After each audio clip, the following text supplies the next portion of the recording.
तो जब भी मैं अपने कोड को इस तरीके से करना चाहता हूँ कि जो एंड यूज़र है या फिर आउटसाइड वर्ल्ड है वो मेरे कोड को डायरेक्टली एक्सेस ना कर सके, तब तक मैं इनकैप्सुलेशन का यूज़ करता हूँ।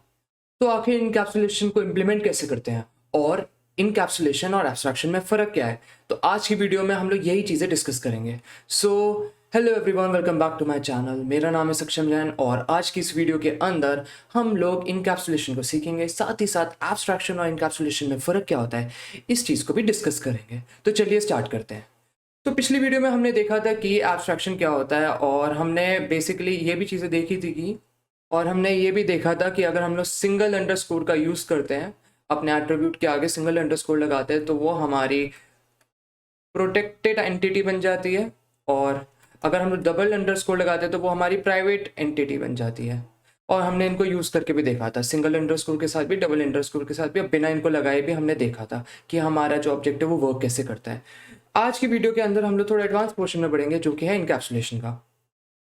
तो सपोज करते हैं कि मुझे एक अपनी क्लास बनानी है कार की। अब कार के अंदर तो वैसे बहुत सारे पार्ट होते हैं, लेकिन मैं क्योंकि इतना टाइम है नहीं कि मैं सारे सारे पार्ट डाल दूं, तो मैं सिर्फ इसके अंदर 3 पार्ट मेनली मैं कंसिडर कर रहा हूँ। एक होगा मेरा टायर्स का, एक होगा मेरा इंजन, और एक होगी मेरी कार की बॉडी। तो बेसिकली जो मेरी कार की क्लास होगी उसके अंदर ये 3 सब पार्ट होंगे, जो कि होगा टायर, इंजन और बॉडी। अब मैंने क्या करा कि टायर्स की मैंने एक अलग क्लास बना दी, इंजन की मैंने अलग क्लास बना दी, बॉडी की मैंने अलग क्लास बना दी। अब जब भी कोई नॉर्मल आदमी अपने क्लास के वो कार के ऑब्जेक्ट को एक्सेस करना चाहता है तो अलग अलग टायर, इंजन, बॉडी की तरफ तो जाएगा नहीं, उसको तो पूरे ऑब्जेक्ट चाहिए। सपोज मैं अपना कोई शॉप, मेरी कोई कार मैन्युफैक्चरिंग की शॉप है, मेरे पास कोई कस्टमर आया, तो मैं उसको ऐसे तो नहीं देता ना गाड़ी कि ये लो टायर, ये अलग इंजन, ये अलग, उस कार की बॉडी असेंबल कर लो जाके, ऐसे तो नहीं होता। हम उन्हें एक पूरा पैक देते हैं जिसके अंदर टायर, इंजन और बॉडी अच्छे से असेंबल्ड होती है।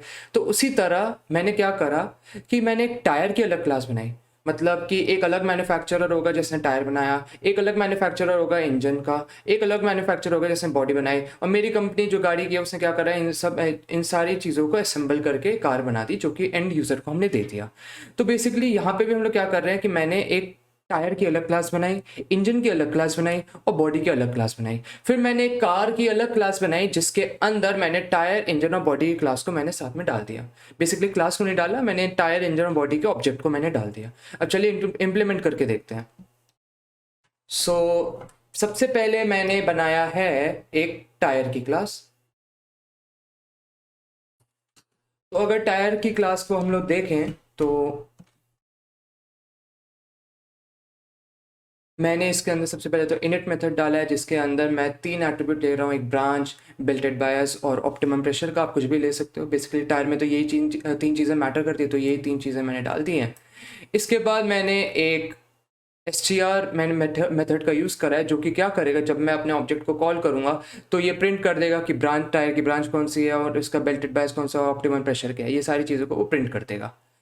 दूसरी क्लास जो इंजन की है वो क्या करेगा, वो तो सबसे पहले हमेशा की तरह सेल्फ वेरिएबल लेगा इनिट मेथड के अंदर। उसके बाद वो देखेगा कि कौन सा फ्यूल का टाइप वो लेगा, कि वो पेट्रोल पे काम करेगा, सीएनजी पे काम करेगा या फिर डीजल पे काम करेगा, और उसका इंजन नॉइस कितना प्रोड्यूस करता है। बेसिकली सिर्फ दो ही मैंने एट्रीब्यूट डाले इंजन के, और नहीं। और इसका भी स्ट्रिंग जो str मेथड है वो यही करेगा कि वो टायर क्लास को प्रिंट कर देगा कि बेसिकली फ्यूल का टाइप कौन सा है और इंजन का लेवल कौन सा है, वो नॉइस का लेवल कौन सा है। दूसरा मैंने क्लास बनाया बॉडी का। बॉडी भी क्या करेगा, एक तो सेल्फ वेरिएबल लेगा, साथ ही साथ दूसरा मैंने डाल दिया साइज। साइज मतलब कितनी बड़ी बॉडी है, छोटी गाड़ी, बड़ी गाड़ी है, बहुत ही बड़ी गाड़ी है, ठीक है। ये ज़्यादा कुछ नहीं कर रहा है। वैसे तो आप चाहो तो अगर प्रैक्टिस कर रहे हो तो और भी ज़्यादा एट्रीब्यूट डाल सकते हैं, मैंने सिर्फ ये बेसिक रखा है, छोटा सा रखा है, आप कितने भी डाल सकते हो। अब आखिरी में मैंने बनाई है कार की क्लास। कार की क्लास क्या करेगी, सबसे पहले एज यूजल इनिट के अंदर सेल्फ लेगी, उसके बाद ये टायर का ऑब्जेक्ट लेगा, इंजन ऑब्जेक्ट लेगा और बॉडी का ऑब्जेक्ट लेगा। इसके बाद ये क्या करेगा, कार के अंदर मेरी एक एट्रीब्यूट बन जाएगी टायर की, जो कि मेरा टायर ऑब्जेक्ट को लेगा, इंजन एट्रीब्यूट मेरा इंजन ऑब्जेक्ट को लेगा और बॉडी एट्रीब्यूट मेरी बॉडी ऑब्जेक्ट को लेगी। और जब मैं अपने कार क्लास को कॉल करूंगा, प्रिंट करूंगा, तो वो क्या करेगा, जितनी भी टायर की इन्फॉर्मेशन है वो प्रिंट हो जाएगी, बॉडी की इन्फॉर्मेशन है वो प्रिंट हो जाएगी, और इंजन की इन्फॉर्मेशन है वो प्रिंट हो जाएगी। तो चलिए मैं क्या करता हूँ, मैंने एक टायर का ऑब्जेक्ट बना दिया टी, और उसके अंदर मैंने डाल दी ये तीन चीज़ें। एक तो टायर के अंदर क्या क्या था, टायर के अंदर ब्रांच, बेल्टेड बायस, ऑप्टिमम प्रेशर। तो ब्रांच मैंने ये डाल दी, और बेल्टेड बायस उसके अंदर है तो ट्रू डाल दिया, और ऑप्टिमम प्रेशर मैंने 2 डाल दिया।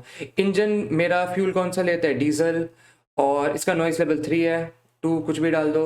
और बॉडी का साइज मैंने डाल दिया मीडियम। तो मैंने टायर, इंजन और बॉडी के अलग अलग ऑब्जेक्ट बना दिए। अब मैंने क्या करा, मैंने कार का ऑब्जेक्ट बना दिया सी, और उसके अंदर मैंने टायर का ऑब्जेक्ट डाल दिया, इंजन का ऑब्जेक्ट डाल दिया ई, और बॉडी का ऑब्जेक्ट डाल दिया बी। अब जब मैं अपनी कार की इस क्लास को प्रिंट करूंगा, कार के इस ऑब्जेक्ट को प्रिंट करूंगा, तो आप देख सकते हो मेरे आउटपुट में क्या आया।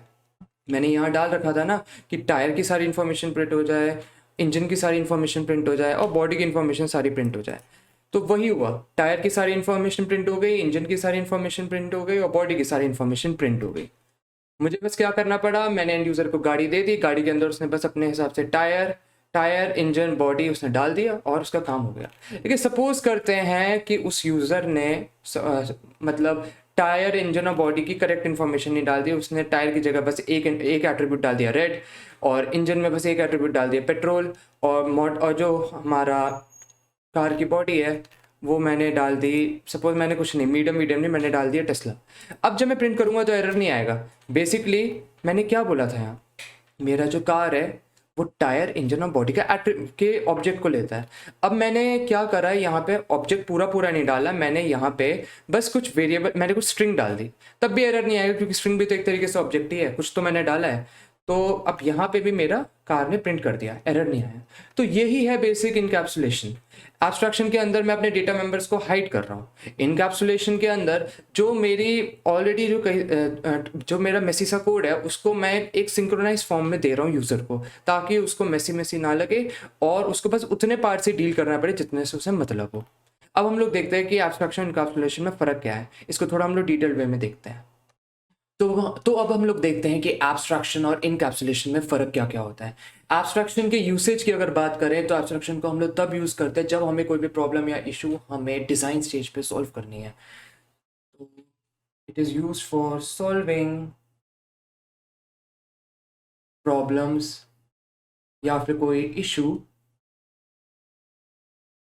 Eight design stage.